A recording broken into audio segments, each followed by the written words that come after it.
Welcome to Hatman Strikes Back Daily Boxing News. I want to direct you guys towards this video you can see on screen right here. It was a conversation between Ade Oladipo and Gareth A. Davis. One of them revealed a very interesting bit of information. They said that they'd spoken to Lawrence Okolie in the past, and he told them that the best sparring session he'd ever seen in person was between Daniel Dubois and Moses Itauma. Bear in mind, Lawrence Okolie has been a professional for many years. He's sparred Daniel Dubois himself. He's sparred Anthony Joshua. He's seen Anthony Joshua spar other people. He's seen Daniel Dubois spar other people. He's seen many heavyweights spar other people. He's sparred Dylan White. He's no doubt seen Dylan White spar various other heavyweights over the years. But of all the sparring he's seen, think about it now. Forget about Lawrence Okolie being boring in the ring or he clinches too much. Never mind all that. Just think about what he's saying here, about what he has witnessed himself firsthand. He's saying the best sparring session he's ever seen was Daniel Dubois versus Moses Itauma. And at the time when that sparring session happened, Itauma was still what, 17? Now Daniel Dubois is known for being very aggressive in sparring, and apparently Itauma stood up to him and fired back with a vengeance. This is what put me onto Moses Itauma in the first place, because Shane McGuigan, Daniel Dubois' old trainer,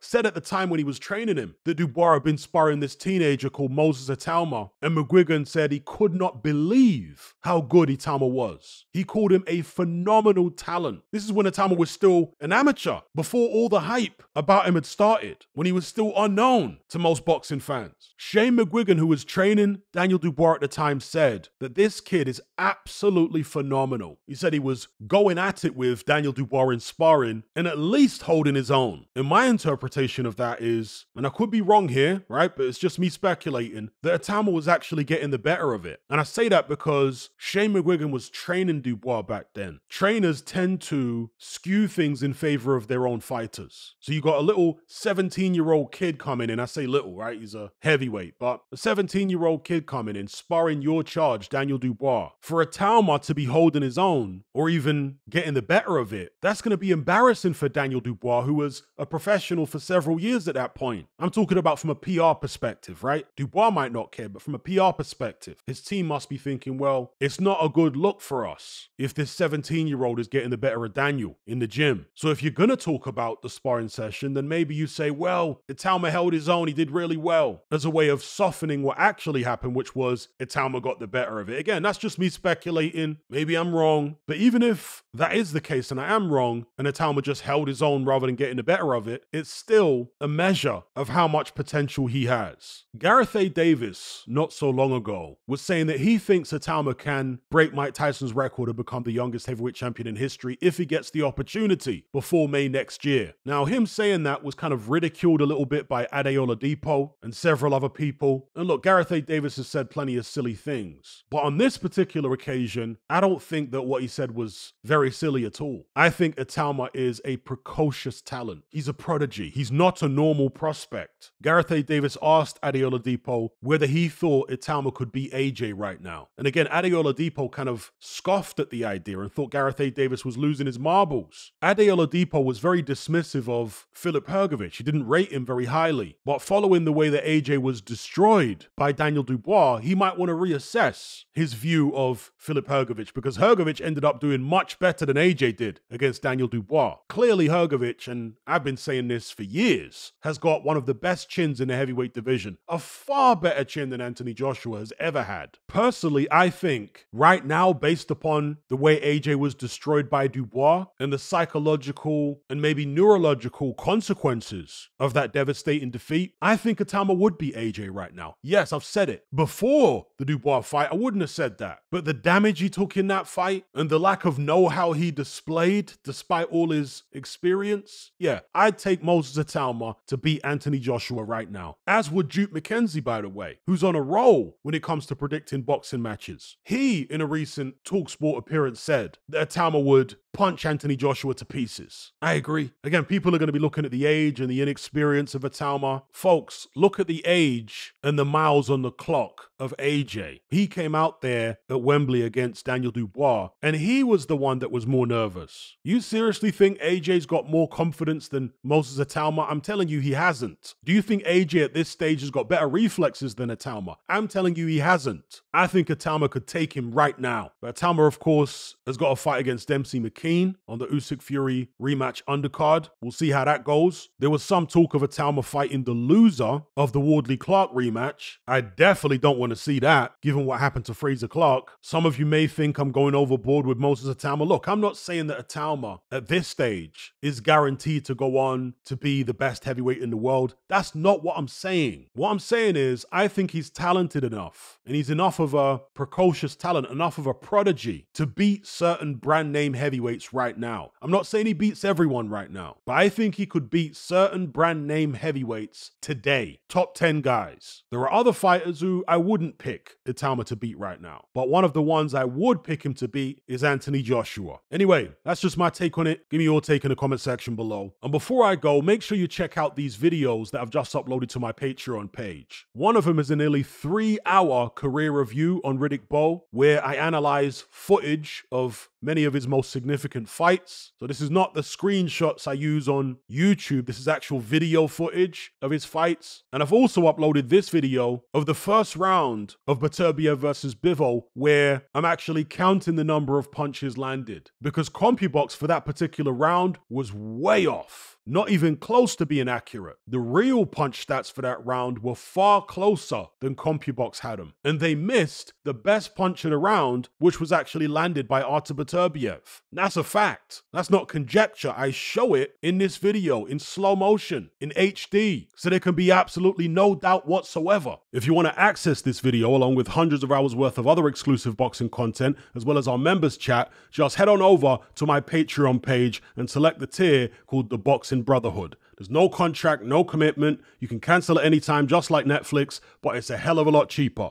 Just download the app from the Play Store or the App Store. All the links are in the description box below.